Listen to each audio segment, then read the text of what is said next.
WBA welterweight champion na si Rolando Romero, ibinahagi na malaki ang naitulong ni Floyd Mayweather sa kanya noong panahon na wala siyang tirahan.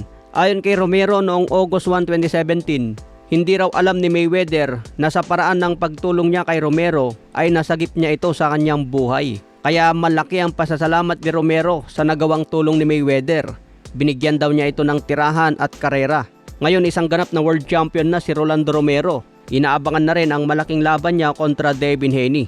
Unification ito sa welterweight. Ayon sa latest na payag ni Romero, pinag-uusapan pa kung matutuloy ang laban. Nakadepende raw ito sa kampo ni Devin Haney. Sa iba pang balita, Nonito Donaire masaya daw sa kanyang kondisyon ngayon at tingin niya mag-perform ito ng maganda ngayong March 15. Nakahanda na sa darating na weigh-in at kumpiyansang makuha ang panalo kontra Rico Masuda. Sa betting odds, dehado pa rin si Donaire at pinapaboran ng marami itong si Rico Masuda.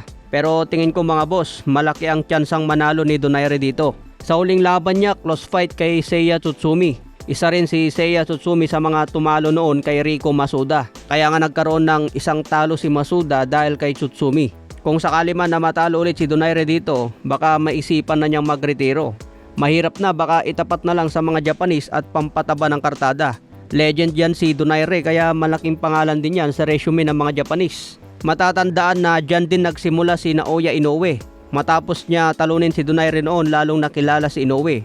Naging champion sa WBSS tournament at na-maintain niya ang sunod-sunod na panalo. Ngayon isa na siyang pound for pound. May laban si Inoue ngayong May 2 kontra Nakatani. Base sa odds, dehado si Nakatani. Pinapaboran din ng maraming expert si Naoya Inoue dahil sa mas dominanteng panalo sa mga nakaraang laban.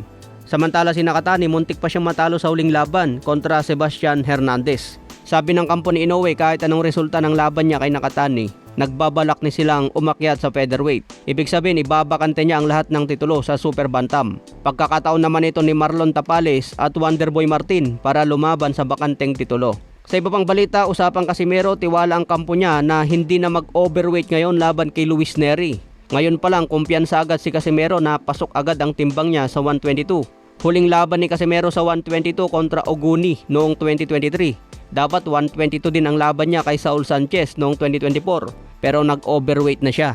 Lumaban naman siya sa featherweight 126 pounds kontra Kameda at Tomizokoshi. Kaya ngayong laban niya kay Luis Nery, balik ulit sa 122 pounds. Kaya abangan ang bakbakan ngayong April 18. Sa iba pang balita, kay Turman, sinabing kasing tangkad ni Pundura ang mga ka-sparring partner niya ngayon. Kaya kumpiyansang tatama niya si Pundura ng solid at kayang in-knockout. Lahat daw ng ka-sparring ni Turman mas mabigat sa kanya at mas matangkad. Kaya hindi na raw problema ang laki ni Pundura. Abangan natin yan March 28.